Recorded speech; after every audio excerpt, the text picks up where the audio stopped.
कल रात कोई 10:15 बजे जब साबिक़ वज़ीर आज़म और हालिया मुक़ीम लंदन जनाब नवाज़ शरीफ साहब की एक ट्वीट सामने आई कि उनकी परवेज़ मुशर्रफ से कोई ज़ाती दुश्मनी या अनाद नहीं है, वो नहीं चाहते कि अपने प्यारों के बारे में जो सदमे उन्हें सहने पड़े हैं वो किसी और को भी सहना पड़े। उनकी सेहत के लिए अल्लाह ताला से दुआ गो हैं, वो वापस आना चाहें तो हुकूमत सहूलत फ़राहम करेगी। इसका माखज़ ये है कि साबिक़ फ़ौजी आमिर और सदर जनरल रिटायर्ड परवेज़ मुशर्रफ दुबई में उनकी हालत ठीक नहीं है। इत्तलात ये है कि डॉक्टर्स ने जवाब दे दिया है और अब यहाँ से जो फ़ौज ने और हुकूमत ने दोनों ने पेशकश उनके ख़ानदान को की है कि अगर वो उनको यहाँ लाना चाह रहे हैं तो उसके लिए सारा बंदोबस्त किया जा सकता है। इस पर जब से नवाज़ शरीफ साहब की ये ट्वीट आई है तब से खासी बहस चल गई है, न सिर्फ बाकी हलकों में बल्कि मुस्लिम लीग नवाज़ के अपने हलकों में। यहाँ बताऊँ कि नवाज़ शरीफ साहब की ट्वीट बाद में आई है। पहले जो डाइस फेंका गया था वो ख्वाजा आसिफ साहब, ना ख्वाजा आसिफ साहब वज़ीर दिफा ने कहा था कि जी कोई एतराज़ नहीं है, आप जब चाहें आ सकते हैं और ये आपका मुल्क है।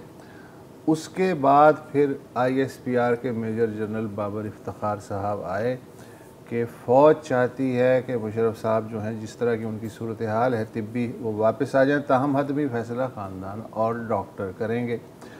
उसके बाद नवाज़ शरीफ साहब का आया। अच्छा, इसमें जब वज़ीर दिफा ख्वाजा आसिफ ने पहला वो डाइस फेंका तो उस वक्त उनके जहन में भी ख्याल नहीं आया कि भैया ये तो अदालत का मामला था बुनियादी तौर पे, तो मैं कैसे ये कह सकता हूँ, पेशकश कर सकता हूँ। इत्तफाक है कि ISPR के DG के भी दिमाग में ये बात नहीं आई कि भैया ये तो अदालत का मामला है, मैं कैसे कह सकता हूँ कि जी हम मशवरा कर रहे हैं ख़ानदान से भी और डॉक्टरों से भी। फिर नवाज़ शरीफ साहब जिनकी इस वक्त कोई इंतज़ामी कैपेसिटी तो नहीं है, वो ये कहते हैं कि जी हुकूमत बंदोबस्त करे, मैं उनसे कहता हूँ कि इस तरह ना करें, हम ये हैं। इसमें अदालत किधर है वो हम पता करेंगे हमारे या सज़ा इन लोगों ने दी थी उन्हें। हाँ, लेकिन वो सज़ा जो है वो सस्पेंडेड है, फिर वो भी अदालत ने की ना, वो भी अदालत ने की। तो ये कौन है? जब वो गए थे तो जाहिर है तब अदालत को भी नहीं पता चला था कि जिस तरह से उनको भेजा गया, वो जा अदालत रहे थे लेकिन मुड़ गए एयरपोर्ट की तरफ और उसके बाद बाकायदा रूट लगाया गया और उनको बाहर भेज दिया गया था। अच्छा, फिर जो आप कल जज मरहूम सेठी का जिक्र कर रहे थे कि उन्होंने सजाए मौत सुनाई थी, उसके बाद जो है वो सुप्रीम कोर्ट में वो मुअत्तल कर दी गई वो सज़ा। 2.5 साल हो गए इस बात। जी, अभी तक कोई सुनगुन नहीं है। हाँ, अच्छा, फ़र्ज़ करें कि अब ये जैसा कि फ़ौज वाले चाह रहे हैं या हुकूमत भी एक पेज पे है कि वो तो अदालत यूँ ही खड़ी रहेगी। अदालत इस बात की मुंतज़िर है, मेरा सलमान अकरम राजा से पूछ लें कि वो उनसे पूछ लेते हैं। हमारे साथ सलमान अकरम राजा मौजूद हैं, मारूफ वकील हैं, कानूनी माहिर हैं। Welcome to the show Salman. ये जो सारी सूरत हाल बनी हुई है जनरल मुशर्रफ के आने में, क्या कोई कानूनी रुकावट है? नहीं, कानूनी रुकावट कोई नहीं है। देखिए, एक शख्स अगर किसी मुकदमे में भी मतलूब हो तो उसको मुल्क आने से तो इस बुनियाद पे नहीं रोका जा सकता।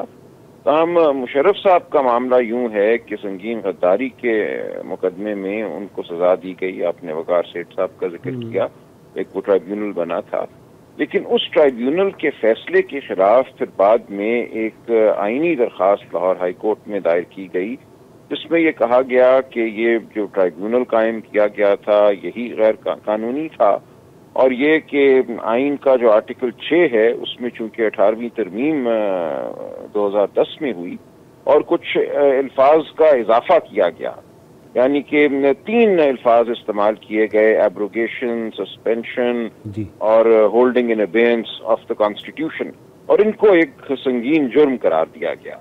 तो बहस ये हुई कि 18वीं तरमीम से पहले चूंकि जो कुछ भी मुशर्रफ साहब ने किया जिसके हवाले से उन पर मुकदमा बनाया गया था वो 2007 में था, तो उस वक्त ये तमाम अल्फाज आइन का हिस्सा नहीं थे।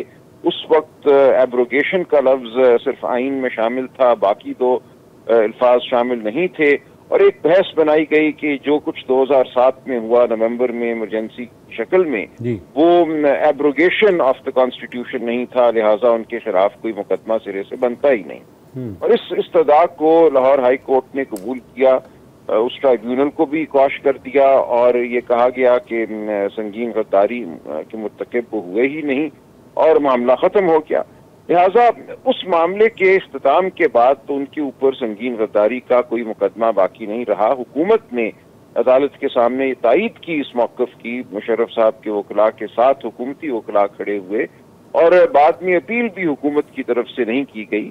हुकूमत तो खुश थी उस मामले पर, अपील हुई तो वो बार एसोसिएशंस की तरफ से हुई और वो अपील भी अब पिछले 3 साल से, हालांकि आर्टिकल 6 के तहत मुकदमा हुकूमत ही लेके गई थी जी। और हुकूमत ने ये कहा कि चूंकि इस वक्त पीटीआई हुकूमत थी जब ये मामला हाई कोर्ट में चला, रिट पिटीशन उस फैसले के खिलाफ, तो ये कहा गया कि जो पिछली हुकूमत थी यानी कि PMLN की हुकूमत थी उनसे ये गलती हुई, आइन को समझने में कबाहत थी या उनकी समझ ठीक नहीं थी। लिहाजा पीटीआई हुकूमत ने तो इस मामले को ये कहकर ख़त्म किया कि कोई बगावत हुई नहीं थी 2007 में और कोई मुकदमा बनता ही नहीं था। लिहाजा हुकूमत की तरफ से कोई अपील नहीं की गई सुप्रीम कोर्ट में, बार एसोसिएशंस की जानिब से जो अपील की गई वो अभी तक सुनी नहीं जा सकती। अच्छा, वो जाहिर है साबिक़ हुकूमत उस वक्त एक पेज पे थी तो नहीं एक पेज पे तो सिर्फ हुकूमत थी और फिर नई हुकूमत ने कहा जी पिछली हुकूमत से गलती हो गई, माफ कर दें।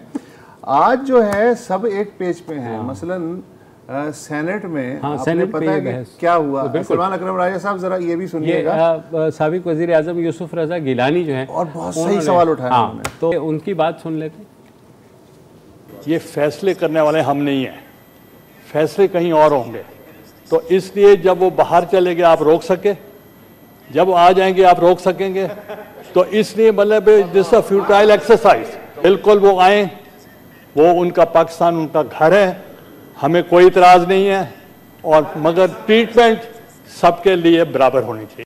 जी, यूसुफ रज़ा गिलानी साहब ने तो बात की कि भाई ना हमारे बस में था कि उनको बिल्कुल सही बात की, लेकिन कामरान मुर्तज़ा जो सेनेटर हैं, जो साबिक़ सुप्रीम कोर्ट बार एसोसिएशन के सरबराह भी रहे हैं, उन्होंने कहा कि ये फ़ैसला नवाज शरीफ अकेले नहीं कर सकते। वजह क्या है, सुनिए।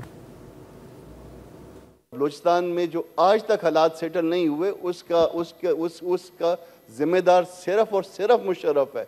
उसने जो आग लगाई है वो आज तक बलूचिस्तान में सुलग रही है। उसने जो लोगों को लापता करना शुरू किया वो आज तक जो है वो इस मुल्क में जो है वो आग लगी हुई है। और अगर इस तरह से प्रोटोकॉल दे के सर इस तरह से वो करना वो चाहेंगे तो वो हम इसको कतन बर्दाश्त नहीं करेंगे। फिर इस तरह से करते हैं कि मुशर्रफ को जो है ना एजाज के साथ तदफीन कर दीजिए और वकार सेठ को जो है फिर उसको फिर फांसी लगा दीजिए, या उसको सजा देने वाले जजों को फिर फांसी लगा दीजिए। अगर इसी तरह के ट्वीट होने, अगर आपका जाती मसला होता तो आप भले उसको माफ करते, मगर ये कौमी मसला है। इस कौमी मसले में इस तरह से किसी को मुदाखलत की इजाज़त नहीं दी जा सकती। जी सलमान राजा साहब, अब ये भी जो कामरान मुर्तज़ा हैं, ये भी साबिक़ सदर रहे हैं सुप्रीम कोर्ट बार के, और बाकायदा एक जो तहरीक चली थी वकला की, वो बहुत इस बात पे क्लियर थी कि मुशर्रफ साहब ने जो कुछ किया उससे कितना नुकसान हुआ। तो अब ये जो कामरान मुर्तज़ा कह रहे हैं, और जाहिर है इसका वो उनका ताल्लुक़ बलूचिस्तान से, और बलूचिस्तान में नवाब अकबर बुगटी के कत्ल के बाद जो जनरल मुशर्रफ के ऑर्डर्स पर हुआ, उसके बाद से हालात अभी तक कंट्रोल में नहीं हैं। तो वो अगर आएंगे तो ठीक है, शायद फेडरल में, पंजाब में, सिंध में इतना ना हो, मगर बलूचिस्तान के लोग तो ज़रूर ये सवाल पूछेंगे कि जो कुछ वहाँ हुआ तो ये अब वापस आ गए। देखिए, वापस आने से तो उनको नहीं रोका जा सकता ना। कोई शख्स किसी भी जुर्म का मुर्तकिब हो, वापस तो आ ही सकता है। सवाल ये है कि वापस आकर क्या उनको एजाज और तकरीम के साथ उनसे मामला किया जाएगा या उनको बतौर एक मतलूब मुल्जिम देखा जाएगा, क्योंकि नवाब अकबर बुगटी साहब के कत्ल के हवाले से भी तालिबन कोई FIR दर्ज है। तो ये मेरा ख्याल है कामरान मुर्तज़ा साहब का नुक्ता है कि वो अगर आते हैं तो फिर ये देखना होगा कि उनसे सलूक क्या होगा। जी, एक उनका एक सियासी नुक्ता नज़र है।